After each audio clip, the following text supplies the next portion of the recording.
안녕하십니까? 프로유튜브입니다. 얼마 전까지 저희 카페에서는 온라인 세미나를 실시했습니다. 우리가 생각하는 우울증에 대한 영화 내용을 토대로 해서 그 원인을 따져본 겁니다. 그러면서 예로 든 것이 영화 칠레가 우울증에 걸려서와 드라마 정신병동에도 아침이 와요였습니다. 이 두 작품을 비교하면서 각각의 우울증 문제를 살펴보았는데 공통점이라고 할 만한 것이 하나 등장했습니다. 과연 무엇일까요? 우리는 정신질환이 발생했다고 하면 뇌에 문제가 생겼다고 생각합니다.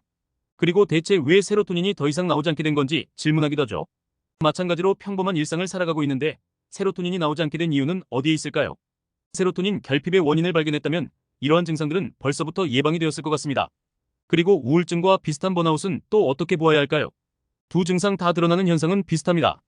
정신적 문제가 나타날 때 두 가지로 구분을 할 수 있습니다. 현실신경증과 정신신경증이라는 구분입니다. 현실신경증이라고 할 때는 현실적 조건이 변하게 된다면 회복이 될 수 있습니다. 왜냐하면 주로 신체적인 문제가 관여되기 때문입니다. 체력 소모가 과도해지거나 혹은 영양 결핍으로 인해서 발생할 수 있습니다. 예를 들어서 허리디스크 같은 질병에 시달리는 사람이 있다고 해봅시다. 이런 분들 중에서 심각한 우울에 시달리는 경우가 있습니다. 그래서 정신과 치료도 같이 받는데 별 차도가 없어서 곤란해하시는 분들이 있습니다. 대체 원인이 무엇이길래 약을 먹어도 차도가 없는 걸까요? 이때는 주로 신체적인 질환이 원인이 됩니다. 디스크로 인해서 체력 약화가 동반된 것이 가장 주요한 내용입니다. 정신신경증은 우리가 흔히 생각하는 정신질환으로 정신적 메커니즘이 관계되기 때문에 현실적 조건이 변한다고 해도 회복되지 않습니다. 강박행동이 나타날 때 그것을 억지로 멈출 수 없는 것과 같습니다. 또 컨디셔닝 사례 중 하나도 이러한 현실신경증 요소들이 강했습니다.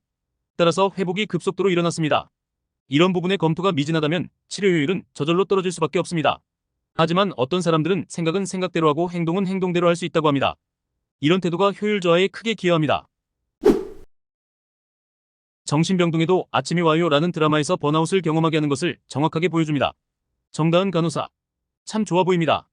언제나 환자를 위하는 그런 사람으로 보입니다. 그래서 퇴근하고도 환자 생각을 하고 회식 때에도 환자를 우선시하는 모습을 보여줍니다. 물론 낭만적으로 생각하면 좋을 수 있습니다. 그런데 실제로 이렇게 근무한다면 어떨까요? 우리는 생각을 하는데도 에너지를 활용합니다. 그리고 좀 심해지면 그 생각에 리비도를 투자하고 거기서 만족할 수 있습니다. 이때부터 시작이 됩니다.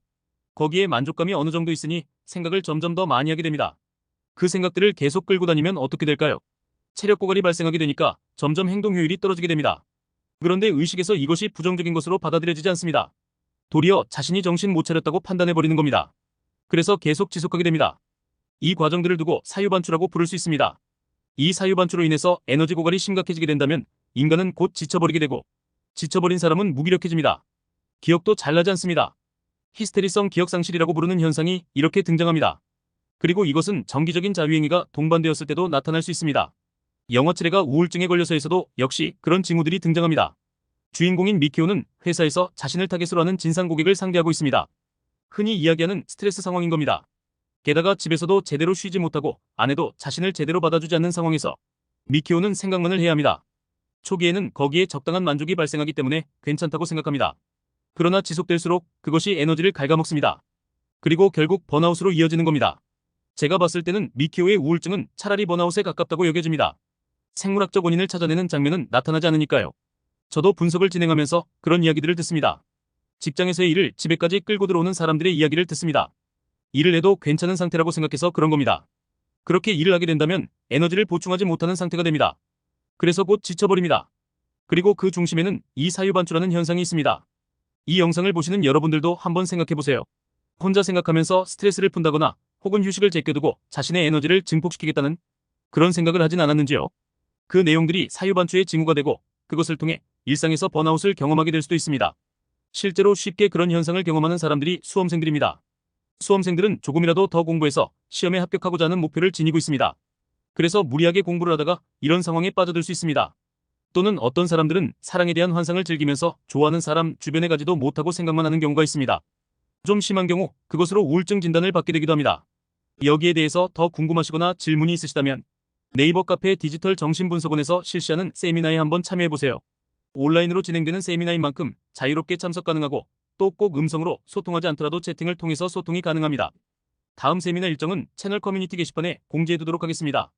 그럼 오늘 영상은 여기까지 하겠습니다.